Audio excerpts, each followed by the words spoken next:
I'm going to share my screen just a sec.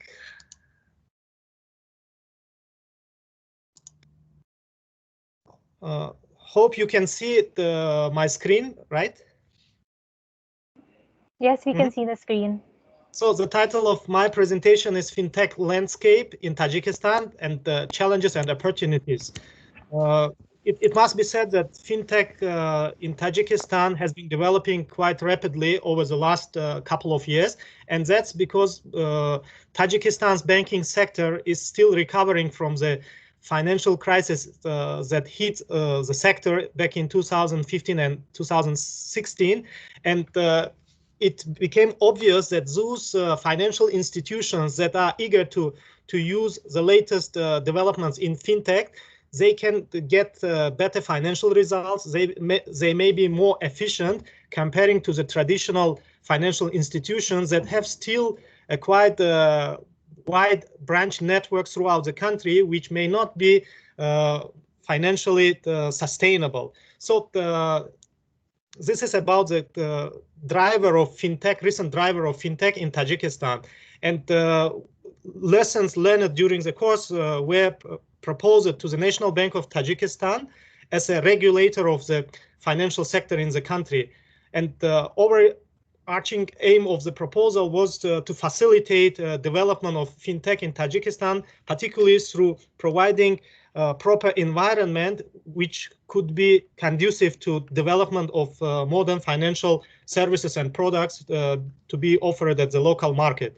So if we look at the current landscape of fintech in Tajikistan, over the last couple of years, they are quite dynamically developing financial institutions. Moreover, they are now trying to position themselves or to present themselves not as a traditional financial institutions, but as fintech organizations, which means that if we look at the structure of their staff, maybe 30% of their staff nowadays are IT specialists. And for example, in Alif Mobi, Alif Sarmoya, which is a pioneer in the fintech in the Republic, it has a bulk of best IT specialists in Tajikistan, and that allowed this financial institution to design and to develop its own automatic banking system, which is a quite complicated and expensive, I would say, tool for every single bank that that pursues the goals of competitive development. So apart from Alif, there are also other kind of players in the market, like International Bank of Tajikistan, like MDO, HUMO, which stands for Microcredit Depository Organizations, and also we have other players. But the environment for proper functioning of fintech in Tajikistan is basically shaped around Korti Milli, which is a local payment card, and that allows all the transfers among different stakeholders to be undertaken through the online methods. Also, it has its own drawbacks, but still, for the time being, this is a tool that facilitates fintech development in the country. Another element of fintech in the country is National Processing Center for Remittances, which was set up in 2018. And given the volume of remittances that the country is getting from the Russian Federation, previously there was quite a large number of money transfer operators that provided their services. But National Bank of Tajikistan thought that this is a systemic risk in case if some of those money transfer operators fail, then it will have impact on the financial stability of the country. So that was the rationale for setting up the National Processing Center for Remittances, which means that all incoming remittances are channeled through the National Bank of Tajikistan, and that allows them to automate the process of money transfer in the country. Nowadays, for example, through cell phones, through smartphones, using e-wallets, it's a matter of a couple of seconds to get remittances from the Russian Federation, from Kazakhstan, and vice versa. Another element, of course, is a wide network of ATMs and cash-in machines that is available throughout the country.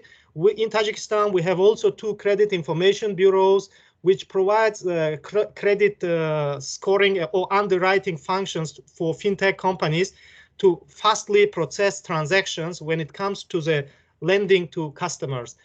And as I mentioned, at fintech companies, a number of fintech companies that are developing quite well, with particular focus on IT, and they even provide the training to their staff jointly with the Japan International Cooperation Agency. Of course, development of fintech is not possible without proper internet service providers being available at the market. In this term, Tajikistan also cannot say that it has a fast internet, but still the large number of internet service providers make these changes in the country in terms of fintech possible. And high level of internet penetration, more than 50% of population of the country, which is 9.5 million people, they have access to either landline or mobile internet. And with smartphones, development of fintech is now becoming more popular within the country. So next slide is about challenges that we face in the country. Particularly, the key one is that there is no proper legal frameworks for the fintech development in the country, and that is mainly triggered by the fact that we don't have any regulatory sandbox operating in the country where every blueprints of legislative acts and laws could be piloted, and only then it could be introduced throughout the country. So no regulatory sandboxes in the country. Another stumbling block is that we haven't yet accepted e-signature throughout the country, and that of course prevents proper development of fintech in the country. Cross commission among banks are quite high, and it doesn't allow it discourages people to use ATM machines and payment cards, particularly if your card is issued by one bank. It doesn't make sense to use ATMs because of very high commissions. And of course, unfavorable exchange rates is another matter that should be considered, particularly when your card has a dollar account. Whenever you withdraw money or you process any transaction, then those transactions will be processed in an official exchange rate, whereas we have also black market exchange rate, which makes this kind of transactions, conversion of US dollar to Tajik somoni, not favorable for the client. High tax rates is obvious in the country, and it was estimated that Tajikistan has the highest tax burden, being around 67.5%. I mean, effective tax rate, which is considered the highest in the region, and that prevents, of course, shops and vendors to shift to the e-commerce and businesses, because in that case you need to report all your transactions officially, and those turnovers will be subject to taxation. Lack of confidence towards banking sector is mainly because of the recent banking crisis and its repercussions, when people still cannot access their deposits at few troubled banks. Limited non-cash transactions. This is another challenge, of course. For example, based on the National Bank of Tajikistan, out of $1.3 billion transactions in payment cards in 2019, so this was a total volume of transfers to the payment cards, only 6% were left at the payment cards, whereas the remaining amount was immediately withdrawn from ATMs. So this shows the level of confidence towards banking sector in the country. And the last but not least, of course, low financial literacy, when people do not understand properly how to utilize the benefits of fintech. Nowadays, you can see a lot of people, particularly close to the end of months, staying in a queue in front of ATMs and trying to figure out how to withdraw money, particularly among people that get their pensions through the payment card. So these were some of the challenges that fintech development face at the moment in Tajikistan. As for practical implication of the knowledge which I obtained in the course. From the very beginning, our team prepared policy-based lending on the financial sector and fiscal management improvement program, which is supposed to be reviewed and considered by the board on the 9th of December at $50 million grant. We, along with our policy actions, we identified several recommendations which is engaged, which is linked with the fintech development. Particularly, we have managed to get proper instruction of the National Bank of Tajikistan approved regarding remote authentication of clients for low-risk digital banking transactions. So that is very crucial given the current pandemic situation. For example, previously, clients had to visit physically the financial institutions in order to get their e-wallets registered in order to process some transactions. But with approval of this instruction as a result of our processed policy-based lending, nowadays they can just take a photo of their passport and send it to the financial institution, and that will be sufficient for the authentication of the client. Also, we pushed the government to set up a working group which will work on the comprehensive fiscal financial sector strategy, which should incorporate also elements of fintech in its final version. So this was another item or follow-up of my participation at the fintech course organized by ADBI. And under our sub-program 2, which will be in 2022, we are going to propose to the government to set up a regulatory sandbox within the country, and thus to create a favorable legal environment for further development of fintech in the country. So this were regarding practical application of my knowledge. As for the rationale for regulatory sandbox in Tajikistan, of course, we understand that with this tool being operational in Tajikistan, there will be still possible for the National Bank of Tajikistan to accelerate introduction of new innovative solutions to the local market, develop adequate rules and norms after monitoring and testing, while ensuring that no money laundering or financing terrorism actions will be undertaken through application of fintech within the country. And as I mentioned, maintain control by regulator is important for proper fintech development in Tajikistan. As for the proposed approach, we believe that it's not only about setting up a regulatory sandbox for the sake of setting up it. Simultaneously, there should be awareness campaign among key stakeholders, particularly commercial banks, microfinance institutions, payment systems that are operating in Tajikistan, telecommunication companies, and individual IT specialists. So these are our vision with regard to the rationale for setting up regulatory sandbox in Tajikistan over the coming years. There are, of course, some risks associated with regulatory sandbox in Tajikistan, but at the same time, mitigation measures are proposed, and we think that once we have a proper functioning sandbox, that will provide a good impulse for further development of fintech in Tajikistan. So this was my brief presentation, and if you have any questions, I will be happy to answer and to discuss your comments and suggestions. Thank you.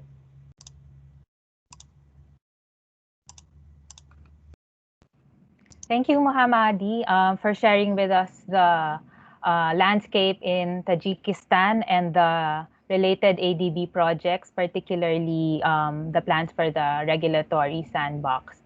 Next, we have Anjan Panday from the Nepal Resident Mission, who will talk about the mobile payment services. Thank you, Leila. Colleagues, good morning, good afternoon. My name is Janjan Pandey. I work as Senior Program Officer at Nepal Resident Mission. I will not be sharing my video because I have had internet connectivity issues, but I'm going to share my screen.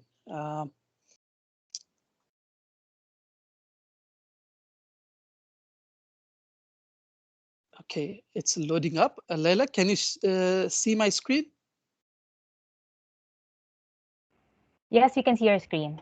All right, thank you. Quickly, so thank you, ADBI, for this for the opportunity to participate in this course. It was right before that COVID pandemic lockdown throughout the world, I guess. That's when we were taking this course, and there were some changes throughout the courses. But quickly, the topic that I wanted to talk about is what I also presented during the course. It's on the idea of how can we make Nepal's mobile payment services better, improve to serve to larger mass, and that will mean that I'm trying to explore the possibility of digital remittances. So quickly, the outline of the presentation, I'll quickly talk about the Nepalese development context. We would like to put it in that in the development context, then talk about remittances and the solution on digital remittances. What I mean by digital remittances is either money, or mobile money, or digital wallet, and this is driven from the international experience and the advice that I got from the course as well. And then lastly, the rationale, potential, and challenges for adopting digital remittances in Nepal. Moving on. Okay, can't I change my? Okay.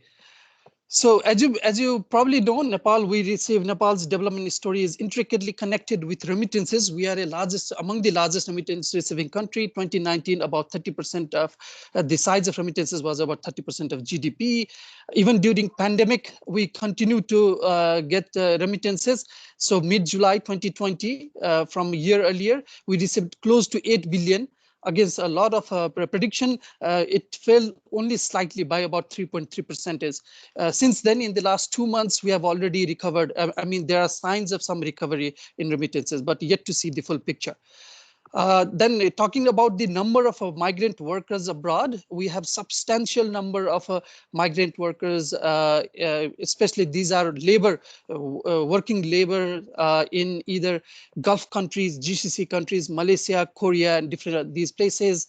And also there are several estimates of people working in India, and no official estimate exists, but substantial number of workers are in India.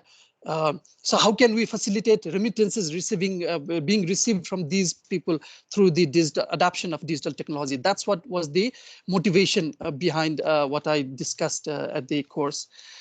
So if quickly, just to give you some number, remittances price, one of the key rationale of adopting digital remittances is on the cost side. So I've just presented some numbers. So cost varies on how much we Nepalese have to pay while remitting money. There are some differences there, but average cost of sending money as per World Bank indicators shows it's slightly below 5% in 2017.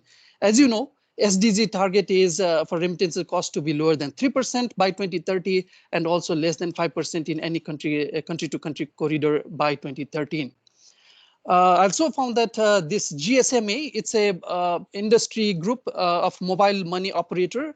The data they have is that mobile money enabled international remittances, what we call digital remittances, have been growing, and it has grown as per the available data up to 7.3 billion in 2019.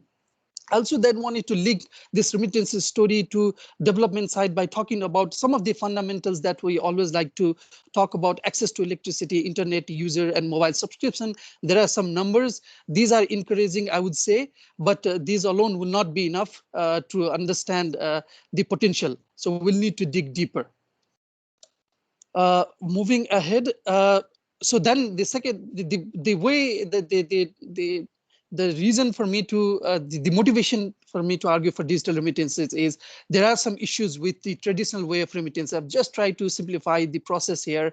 Remitter anywhere, my native from someone from village in Nepal, in Malaysia or Dubai would be sending money through a retail outlet in that country, in the host country, and then that money is received either here in bank or in local, the local remittance service provider, who either through their retail outlet provides it to the beneficiary, or it goes to the bank account. But most of the time it's through the retail outlets that the people in hinterland, in the rural part of the country, get their money. And at times you can easily imagine even one small issue with identification, the payment process gets delayed.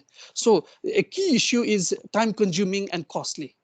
Then the second issue is this issue of transparency. The remitter does not have full control, or let's say full visibility of how money is being used. And that's where we are thinking maybe technology can give us that leverage, that digital remittances can make it more control, more visible to the remitter, and make more best judgment of how to use it. Then the pandemic obviously showed that we cannot always rely on these local services. Services would be closed, and there were several delays in receiving remittances during the pandemic. And most importantly, I think for the point of argument that I'm making for the case of digital remittances is that traditional way of remittance may not help us enough in terms of deepening financial access. How does this scenario look different with the digital technology? Obviously, it will make a lot cheaper, a lot easier. I mean, not a lot cheaper, but a lot easier, definitely. The idea here is that the remitter in either Malaysia or Dubai, let's say imagine any country, they can use through digital app to send the money in mobile money account or bank account, and ideally would have the visibility of how to use it. But then the key question is, how would that happen, and what's the development linkage there? And this is where the course was very instrumental to me, that saying that the potential for financial deepening, and how could that happen? And the global experience of M-Pesa and others is that if we can somehow, if digital remittances can be an impetus to develop fintech credit in the financial service, in the area of financial services, that will be quite catalytic. So that's where I'm trying to link it from digital remittances to the fintech credit.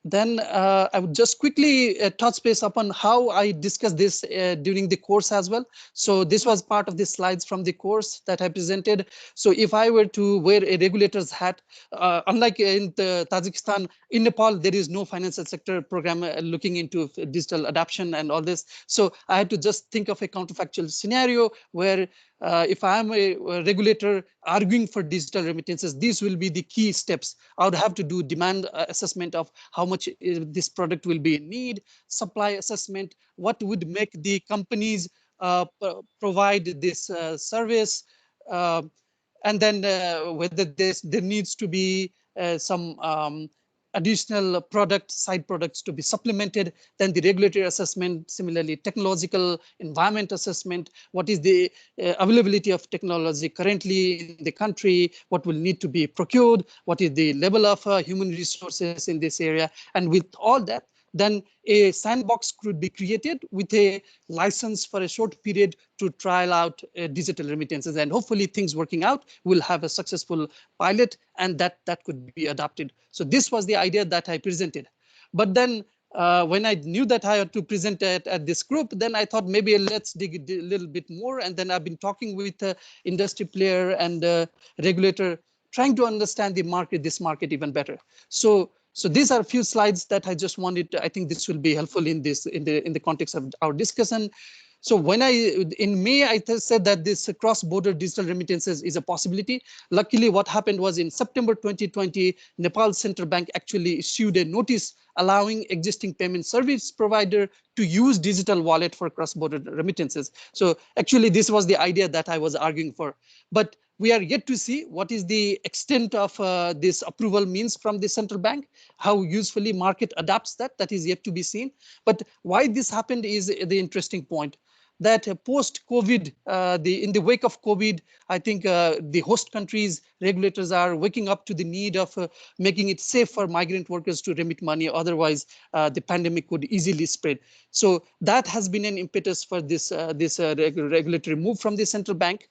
Now that is supported, in fact, by the demand from so many of these remittance service providers currently operational in the country, some of which are already providing digital payments.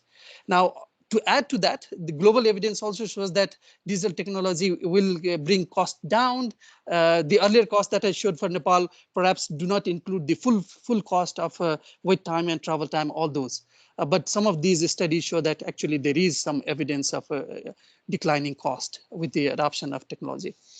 Now, digital payment, what is the current status? Obviously, there isn't that much of data, but the recent data that I got, and that's what central bank has started publishing, mobile banking in month of mid-August to mid-September 2020, about 6 million, digital wallet 9.42 million, and the user size. What the message there is that even with a smaller number, digital wallet looks to be much more popular if this can be adopted a lot more. In terms of regulatory framework, we have Payment Settlement Act, Payment Settlement Bylaws. All these seem to be favorable to digital development, but we are yet to see the full impact. There are several of these payment service providers in the country, all Class A banks, which we call good banks. I mean, top banks. They are licensed to provide digital payment services, and they are increasingly moving toward digital payment services. And there are non-banking payment service provider as well in this space. And the payment areas they cover is all these retail payment, including, and the recent addition there in retail payment is the QR-based payment. And on large payment, RTGS has been adopted, which is quite late move, but somehow it has happened in Nepal now, eventually, finally. Then just to think again in terms of rosy picture, I'm about to finish my presentation, but just to give you a flavor of what's happening in terms of why I'm arguing for digital remittances is that there is a possibility that so many of our migrant workers, if they can have this access, this technology would be would enable. I think it can make positive contribution to their lives, and the reason for that is returning migrant bring this awareness about the digital use. They have seen how difficult it is to send money. So if this can be, if through their network, the awareness can be increased, and mobile access is obviously becoming ubiquitous. TikTok videos are now popular. You can find Nepalese villagers even posting TikTok videos. Similarly, microfinance and cooperative sector, there are about 10 million people associated with these two sectors. If there is one platform that can bring together so many of these people, then that can be catalytic in terms of digital adaptation. Quickly, in terms of some of these payment service provider, we have WeChat and Alipay now partnering with local banks. We have now Alibaba Group partnering with Daraz. This is the local company, and also Flipkart, the company from India, partnering with another e-portal. Then we have PhonePe, which is a leading fintech company, and I've spoken with some of them, and they are all quite enthusiastic about moving into this space. So finally, so fintech credit, what's the possibility? Banks are already moving into it. They have actually adopted this. Nabil Bank is a Class A bank, which we are also dealing with from PSOD side. They are using Decision Analytics, which is a artificial intelligence based application, which provides real-time credit, and they are already deploying it. So the point is, either can digital remittance be adopted, and can that be a process towards fintech credit? That's where the motivation for my for arguing for digital remittances. Then a new Telecommunication Act in terms of fintech credit. This is looking like a possibility based on my discussion. But there are some challenges. Quickly, that digital remittances still needs more awareness. If the migrant population can be briefed about the acceptability, the usefulness of digital remittances, that will be quite useful. PSP, payment service provider, remittances provider, can also be a little more, just not be focused on urban centers. Again, as I talked about fintech credit market enabling environment, can we provide that, and can development partners contribute to that goal? And some of these key issues, whatever we have talked about digital remittances, we still don't have fundamental national ID, digital ID, and whether that can we make that leap without some of these fundamental gaps. and some of these issues that I've highlighted, which most of you are already familiar about. So that is what I wanted to share here. So lastly, a few word about fintech course. As Mohammed said, I fully concur with that observation. It was very useful course. I learned a lot. They're quite resourceful speakers, quite knowledgeable, and working with clusters and posting questions. All those was quite useful. And in fact, I also got reminders. They called me from internet phone and called me to remind that something I was pending from my side. That was appreciated, I think. But two things that was also a little bit worrying to me was it was a little bit heavy on the regulatory perspective, and unless I have some program on the regulatory perspective, it's a little bit different to see the usefulness. And then a lot of technological jargons were used. I think that was the comment also provided earlier during the course. So I will stop here. If there is any question, I will be happy to answer. Thank you. Over to you, Leila.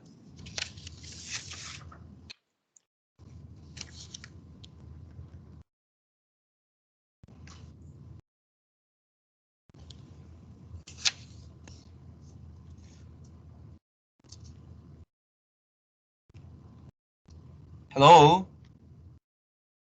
Hi, everyone. This is Jungu Lee, and Chief of Financial Sector Group, and I think I'm taking over the moderating and moderating role right now. We have the couple of internet connection issue today for some reason, so let me take over this this very important and useful the FSG webinar on that. And Jen, and thank you so very much. And I think we learned a lot about very specific situation facing Nepal's development context and also importance of remittances, also digital remittance. And I think we, my colleagues and probably have a couple questions, and including me. So this is right time. We're going to save our questions and then move ahead to our another colleague who is in the line and to share this learning experience, and then we're going to have our question and the sharing time each other. Okay, let me introduce Kirs Kumar Chala, and our Indian resident mission colleague, and about the DLT technology. Kirs, are you ready? Yes, Junku, thank you. Okay, please come on. At the outset, I should thank FSG team for not just this today's opportunity, but also for the great course. Cambridge offered good insights for us on how the fintech landscape is shaping up and how we could use it for our operations. So today I will be speaking about the digital ledger technology and its implications on the banking sector operations. I hope my screen is visible. Yeah, we are able to see that. Yes, thank you. So before I delve deep into DLT, let me just touch base on what exactly digital ledger technology is about. So digital ledger technology refers to a novel and a fast evolving synchronized ledger technology, which can be accessed by multiple people almost at a real-time basis. It relies primarily on the blockchain framework. So what are blockchain? What I mean by blockchain is that it consists of typical data blocks which are transmitted and which are linked through a digital chain. They are encrypted and encrypted and monitored through algorithms which are very foolproof in nature. The shared ledger technology is the shared ledger can be a single ledger, which could be accessed by multiple people, or it could be a distributed ledger. My focus of today's discussion will be morely on the distributed ledger. There are distributed ledgers are primarily classified into two broad buckets. One is on the permissioned distributed ledger and the permissionless distributed ledger. I'll delve deep on what I mean by permission ledgers and what I mean by permissionless ledger in just a couple of minutes.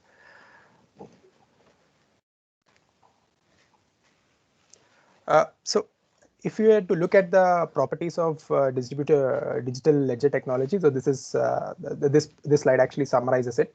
So one of the core properties is that it has the flexibility of being distributed, so it can be accessed by people and networks sitting across anywhere, and it can be anonymous. So that way, I mean, that's an additional feature that the DLT offers. All the transactions on the DLT framework are time-stamped, which is again a key feature, especially to keep track of these transactions which are happening on almost on a real-time basis. They can be also unanimous, wherein the validity of each transaction is agreed upon before it is formally recorded. A key feature is that all the transactions on the DLT framework are immutable. So that is once it's recorded and validated, one cannot fiddle with the records that are entered into the DLT frame entered on the DLT. They are also highly secure. This has been subject to debate, but the DLT frameworks, because of their high-end cryptographic frameworks involved, they are highly secure, and they are also programmable. There are a lot of algorithms, especially a lot of work is going on the smart contracts, wherein intervention by users can be minimized, and the complete even contract management framework could be automated. So how does this blockchain or blockchain-based DLT work? So basically here summarized on, I mean, 3 different graphs. So if a member or a node wants to update a ledger or sitting remotely in some part of the world, he would have to enter the data in a blocks. These blocks are communicated to all the members, initially to all the members in the network, that a proposed update is being planned. These updates are simultaneously validated by all the network players through an algorithmic validation. So basically, manual intervention is again limited here, but then it is algorithmically validated by all the nodal players. Once it's validated and accepted by all the nodes or all the players, it is only then that the system is updated and it is recorded. That way, any data update being made by one of the users is reflected simultaneously, almost on a real-time basis, to all the users across the network. So that is the beauty about the DLT technology. So to summarize what is happening currently and what can happen in the future, one of the most prevalent technologies currently is the centralized ledger technology. So centralized ledger technology looks more or less like the first picture that I've shown here. So you basically have one central local centralized database which maintains the centralized ledger, and you have different multiple users across the domain who pass on the data request to the centralized ledger, which validates it and then records it at the centralized place. This is not actually a foolproof way of recording the financial transactions. This is something that I will touch upon even in my later slides. And how do we overcome this challenge? One of the key evolving technologies is the distributed ledger. So again, as I was talking earlier, the distributed ledger has it can be viewed in 2 different ways. One is on the permissionless distributed ledger. In the permissionless distributed ledger, the transactions are not centrally authenticated or not centrally validated by any one player, but it is open for all. So each player has or each user has the flexibility to update the record, but then any update before it is reflected on the formal ledger is validated by all the nodes or all the users across the network. The permissionless distributed ledger is known to have a higher level of transparency. It is also relatively faster than the permission distributed ledger. The permission distributed ledger, as I was saying, requires some sort of a permission or a protocol to be followed by a central entity. Now, this could be of real use to some set of business processes, but in general, if one were to ask to choose, or one way to choose between a permissioned or a permissionless distributed ledger, the permissionless distributed ledger would be better would be a better option. Now, why should we look at DLT in the first place? So as I mentioned earlier, the current system of relying on a central database to record all the financial transactions and to have a one point failure for a financial transaction or for a ledger is not a good practice in the long run, and it has serious scalability issues. And so to overcome that and to provide a foolproof and a real-time technology to record the financial transaction, distribution ledger technology is actually the way forward. Yes. So what are the current industry examples of distributed ledgers? Bitcoin, for one, is one of the most famous examples of the distributed ledger technology. So they were the pioneers who actually propagated this technology. The Bitcoin is a cryptocurrency which is now famous across the globe, which has been accepted in some countries, but it has ended up in, some countries are still skeptical about accepting this digital currency. Ethereum is another example which is evolving very fast. They are very popular on the smart contracts front. So I'll take a minute here to explain what I mean by smart contracts. Smart contracts again are based on the distributed ledger technology, but these are entered primarily between two or maybe three parties, wherein we could compare this with our normal contracts, but the key feature is the smart contracts can be almost be managed through an algorithm. So wherein even payments to some of the suppliers could be automatically be done through a smart contracts mechanism without any human intervention, as long as there are some checks wherein maybe if a supplier payment could be released once there is a confirmation of the supply being received. So all this contract management, which typically in a traditional way happens in a very manual way, could be automated through a smart contract. So this is something, this is evolving very fast, and Ethereum is one of the pioneers in this field. Ripple is another emerging startup, should I say, which is operating on a permissioned distributed ledger technology. So they have their focus is more on the cross-border and in interbank payments. So I think the earlier example or the earlier presentation on remittances is something that Ripple is actively looking at currently. Another player called Fabric, which is again an emerging startup. So these guys have collaborated with big IT giants like IBM and even banks like JP Morgan and Accenture, and they are also working on a permissioned DLT, but it's also an open source in nature. So what are the key advantages of distributed ledger technology? As I mentioned earlier, it's highly decentralized and highly disintermediated. So that way, the user access is very high and on a real-time basis.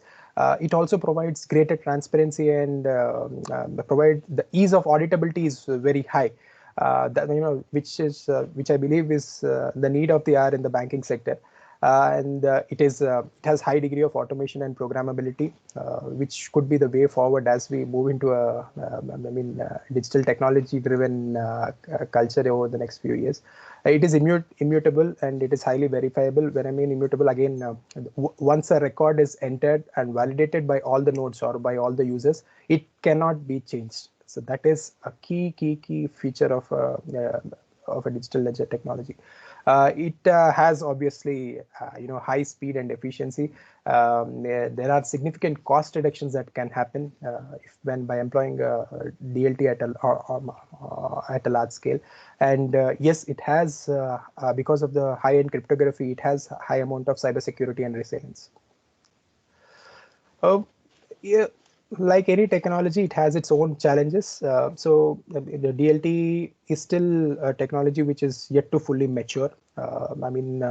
Banks are slowly experimenting on this. They are trying ways and means to make use of this evolving technology. On the scalability and transaction speed, currently DLT is not being used at a large scale. But although it has potential, but there are some industry experts who doubt on the scalability and what could be the effect on the transaction speed if this is operating on a very large scale. Like any software, it also has some interoperability and integration issues. The digital ledger technology could be built on two different platforms. So how do these platforms talk to each other is a challenge that that people are trying to address. On the cybersecurity front, like any software, no matter how foolproof it is designed, one has to always keep in mind on any lacuna which could be exploited by could be exploited. And then on the governance part, so this is because it is not, there is no centralized player who is responsible for the activities. So who takes the onus? Who owns the who owns the final distributed ledger is a bigger question on the governance part. There are major legal and regulatory challenges. While some countries have advancing very well on establishing these legal and regulatory frameworks, there are some countries which are still skeptical on accepting this. So without a robust legal or a regulatory backing, having a large-scale DLT would be a challenge. There's again a question of ownership and jurisdiction, and what if some of the transactions were to be challenged, on whose court of law would it apply, because DLT is supposed to be omnipresent. So the question of jurisdiction is something that one has to answer. On the KYC and CDD, that is what I mean by know your customer or the customer due diligence, which is a key part of any financial transactions. Now, because of this omnipresent nature, or on the multi-node nature of a distributed ledger, authenticating each user before any transaction is recorded is a key challenge. So this is something also that the technology needs to answer.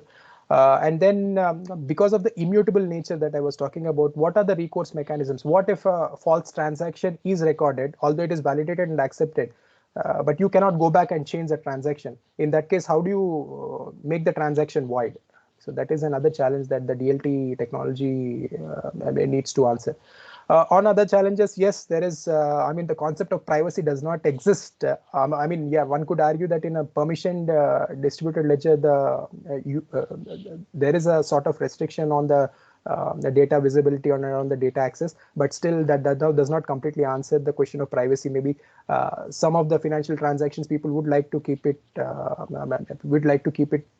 a low-key affair, and may not have the interest of divulging that information to others across the network.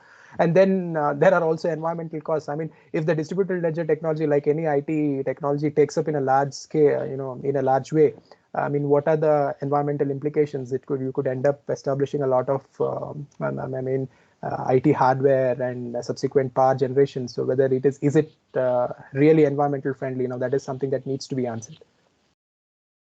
How is this technology being perceived by central agencies across the globe? So in 2015, the US SEC or the US SEC actually permitted a company called Overstock.com to issue stock options via Bitcoin. So that was actually a landmark moment, because US SEC permitting that actually shows the trust that the technology is maturing rapidly. The German central bank Deutsche Börse, central bank and the stock exchange Deutsche Börse also are experimenting on a blockchain prototype for digital asset trading. The Tokyo Stock Exchange and IBM are also testing a blockchain for trading on a low transaction market. The same is happening at the Australian Stock Exchange and the digital asset holdings. So they are exploring with the possible usage of DLT through a startup.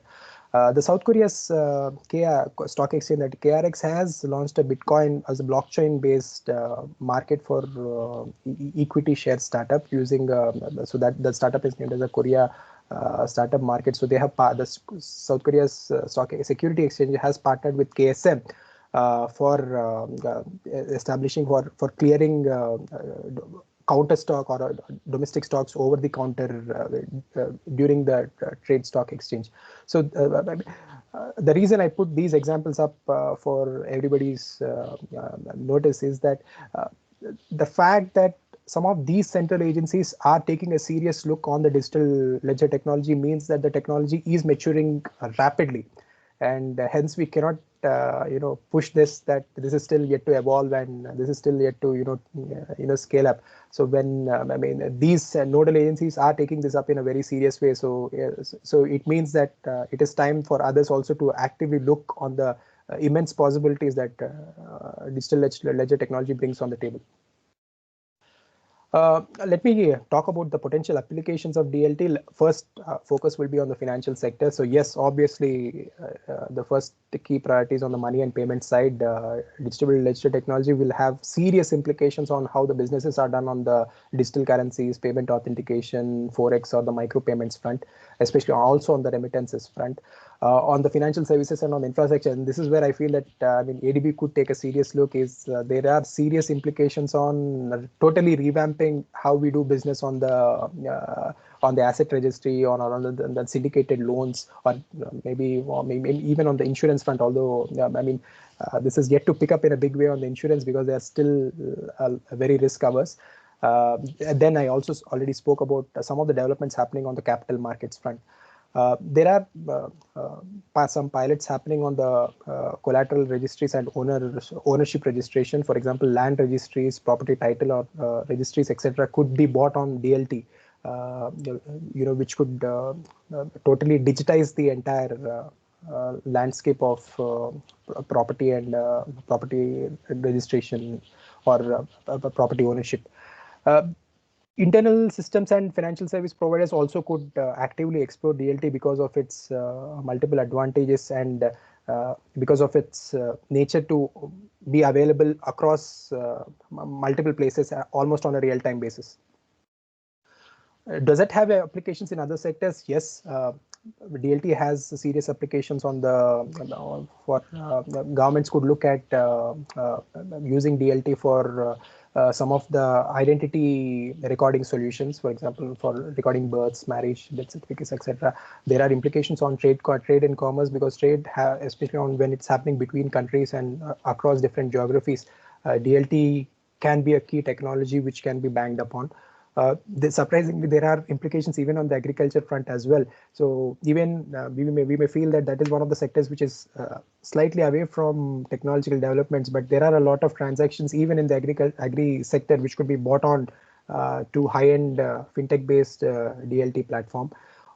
There are a good amount of applications even on the governance front, especially when we look at some of the routine government activities like e-voting or maybe government record keeping or reducing fraud and error. DLT is one of the answers to this challenge, and even on the tax evasion and on arresting tax frauds. On a healthcare and humanitarian aid as well. Some of the manually operated or on the centralized system operated transactions could be brought on to DLT, which could provide them additional flexibility of speed and efficiency. Okay, enough said. So this all appears like theory, but will ADB and DLT go together? Can this be tried? And this is something that we thought of one of the processes from the Indian context, wherein we took up one particular challenge about the current disbursement process being followed for ADB's sovereign and non-sovereign sector loans in India. There is a huge chain that needs to be followed before the money is transferred from our treasury to the final downstream contractor. And the entire validation and the checks mechanism could be brought on to the DLT framework, which could actually have a serious impact in bringing up very high degree of efficiency and transparency. To put this in context, I'm currently sharing with you the fund flow mechanism of one of our projects. So you can just see this is a very macro picture that I'm showing here. So we basically have the fund flow starting from our treasury sitting in Manila, and then the funds are transferred to a central nodal agency in the central government, and then from the central government that funds are transferred to the state government, and then transferred it to the project executing agency or the EA.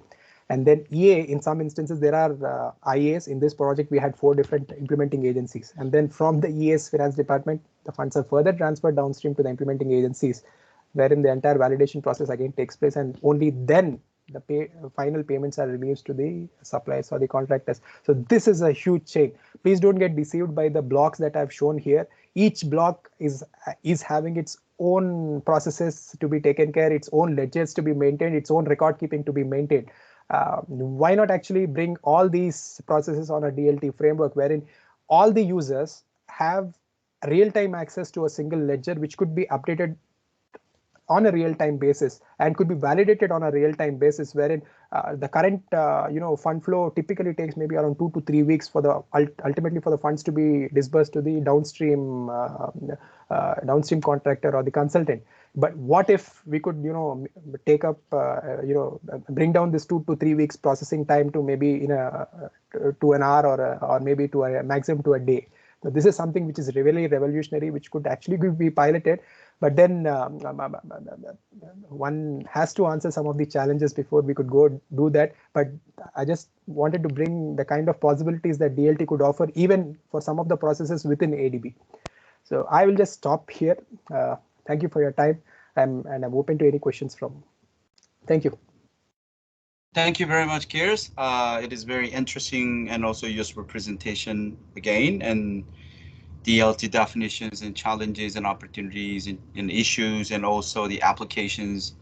I think the last one is also very interesting, the fund flow, the mechanisms, and which is you presented to us. And today's presentation from Muhammad, and also Anjan and also Kirti, all of those three are very, very useful. And I want to say thank you so very much. And, I know we have a little bit behind our schedule, but still we have some time to discuss question and answers and some comments. And, I'm looking forward to seeing you raise your hands or you put your comments in the chat box. I'm going to check myself and from raising questions and to give you more time right now. And anyone who has questions in the comments and for these wonderful two presentations, anyone please, and let me find out who raised hands and then who have the specific questions. All right, before you or you guys, while you're thinking about your questions, and then let me ask a quick question to Anjan about that Nepal's remittance. One of the things I have is that I think what I'm seeing is very interesting thing is it is the remittance, digital remittances, and also the credit and fintech credit you mentioned. So yeah, definitely it seems to be very important part, and we need to look at in terms of the financial deepening and given the context of the Nepal. So that credit, and is the current situation actually focused on the individual, the consumer credit, or it's pretty much MSME, micro or SME and small and medium-sized company credit? I'm just really wondering because it's basically related to remittance from the workers, but when the money came through the banks and then go to the final destination, not only just family members and maybe some small, medium-sized or mom-and-pop shops, and who probably running very small the vendors, and maybe that credit is related to that kind of small, very small MSME credit. So I'm just was wondering right now when you mentioned about the deepening, whether it is to talk about consumer credit or MSME or SME credit, and what's the current situation and going through the banking sector. That's my quick question, and I'm seeing one of my colleagues raise hand, and Peter, and I'd like to give Peter a chance to clarify your questions. And Peter, can you say your question or comments to us? Sure, thank you. Hi, okay. Good afternoon, everybody. Hi. Thank you so much, Mohammadi, Anjan, and Kirti for these wonderful presentations. I learned a lot, very insightful. My question relates a bit to this digital payment, ecosystem, thereby mostly relating to the first and second presentation. I mean, of course, the COVID is a triggering factor, and I mean, those high remittance costs, they're sort of a raison d'etre why this could be a wonderful avenue to go through and reduce costs and increase efficiency. However, of course, if you think about domestic markets and domestic payment systems, one of the elements that often mentioned as an enabling factor is the interoperability of payment systems. So that is, you don't need to have you can have multiple wallets, but you can easily transfer from wallet A to wallet B, say for free or fast. So that this is assured, and this is an enabling factor. So they ultimately penetrate rapidly also in the domestic market. So I just wonder, in your examples, both Nepal and Pakistan, but that has been somewhat also been discussed. So in addition to reducing the remittance costs, also assuring interoperability across payment systems. and also whether it has been somewhat covered in the course, because ultimately that's also regulators who need to set here somewhat the rules to allow for interoperability, for example, through standards or certain costs that are guided. Thank you very much.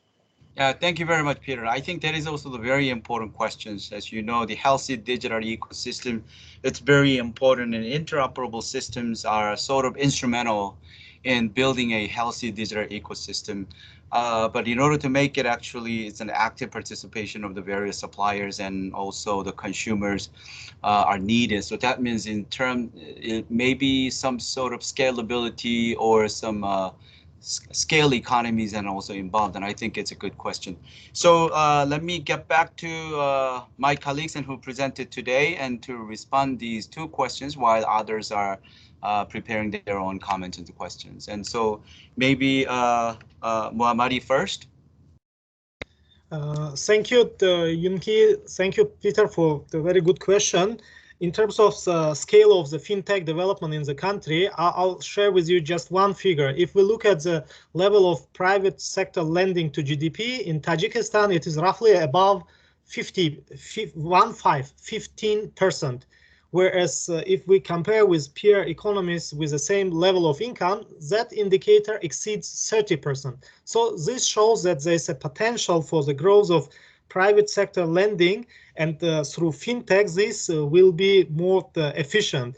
As far as Tajikistan's avenue for fintech development is considered, here we have mainly three elements of this transaction. The first one is consumer retail financing, and the second one is mobile remittances. As I mentioned, it's through the recently set up National Processing Center for Remittances, and the third one is mobile payments.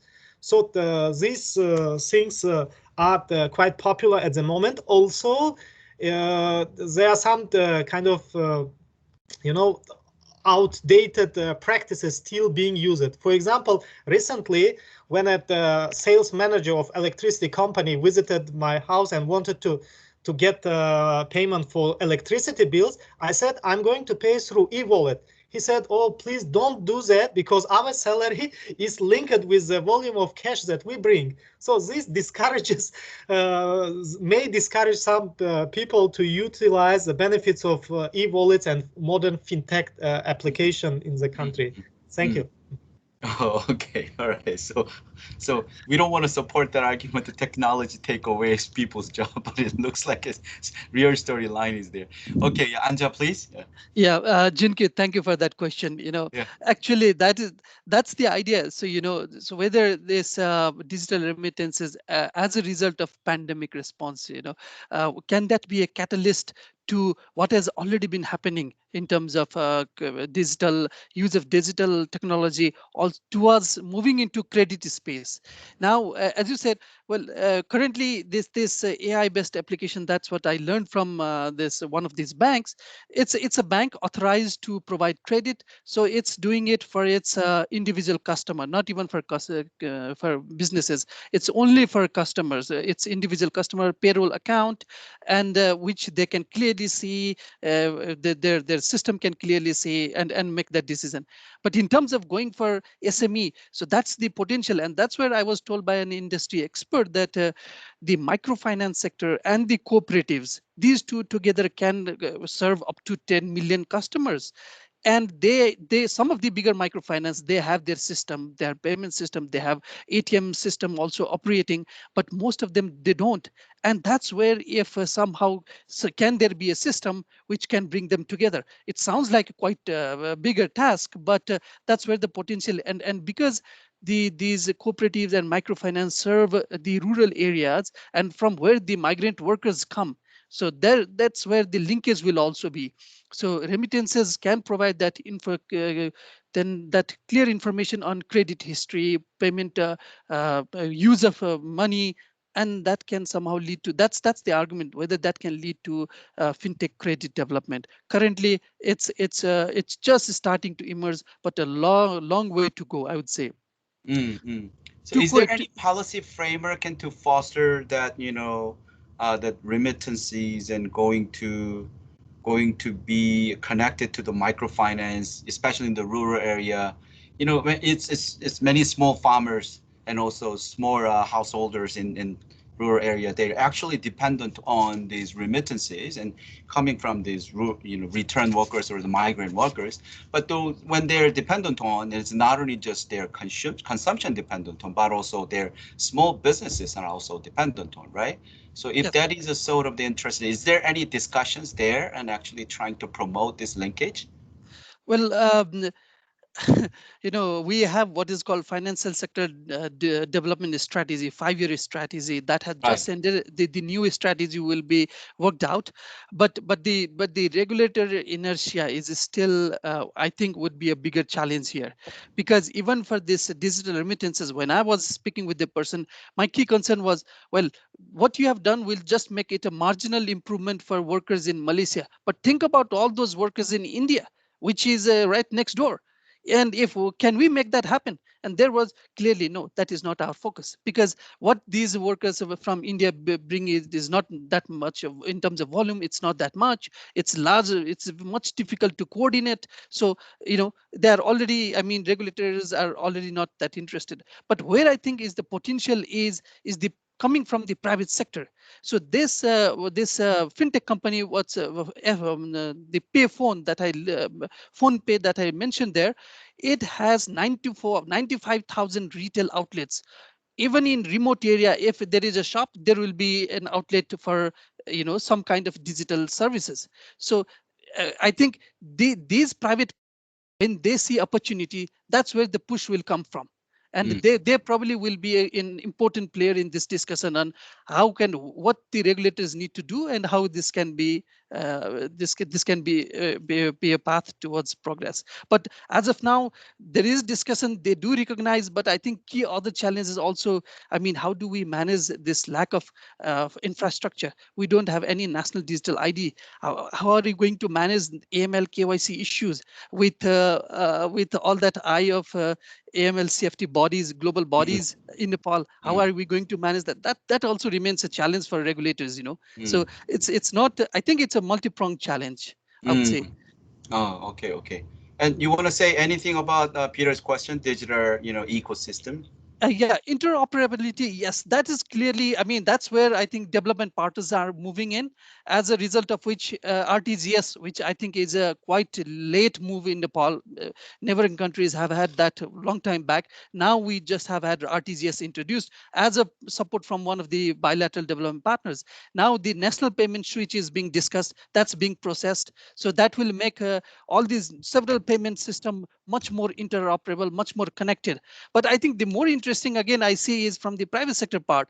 So talking with this private sector fintech company, what they say is, going forward, we are not only looking into national, what we are doing is international. If we have connection with WeChat, Paytm, can we develop a platform where we can, in fact, make our system interoperable if anyone sends money through any of these international companies, if international mediums, if can we develop that system, and what kind of support we need? That's the kind of feedback that I got when I was discussing with. It could be over ambitious, but there is that kind of thought in the process. Okay, thank you very much. And coming back to Kiers, and do you want to respond to the questions related to the financial deepening and using the credit, actually, the fintech credit, in terms of the application of this DLT? Yes, Junkyu, thank you. In terms of financial credit, applications of DLT are still evolving. So I don't have ready examples which I could state on any pilots that are happening on financial credit as such. But yes, on the earlier discussion point on interoperability of networks and I mean, bringing in the remittances, yes, there are serious DLT applications which could be thought of. And there are some barriers which currently prevent free exchange of or free reconciliation of data, especially which are happening across different domains. And that is where I think DLT could actually play a key role. Okay, thank you very much. Yeah. I know you guys have many things you want to share, and also probably interesting comments, but we already passed 10 minutes, so maybe it's really the right time and we could say call it a day, not really the our all day long call it a day, and call this a wonderful seminar a day right now. So if there is no more comment, and I assume that you guys send an email and share each other, and so that we will learn a lot later more. Okay, I see the very useful to everybody. So financial sector group will gather these PPTs, and we're going to share these PPTs, across across the bank and for our colleagues, and especially focus today's participant, who are having a great time here today with us. Okay, thank you so very much, and take for taking your precious time, and also special thanks go to these wonderful three presenters, and also our colleague Lizette, who prepared for this seminar, but because of technical glitch, who could not join today. And also Laila, you did a very good job and for taking care at the initial stage of our presentation. And thank you so very much, and have a good day. Bye-bye. Thank you. you. Bye-bye. Bye.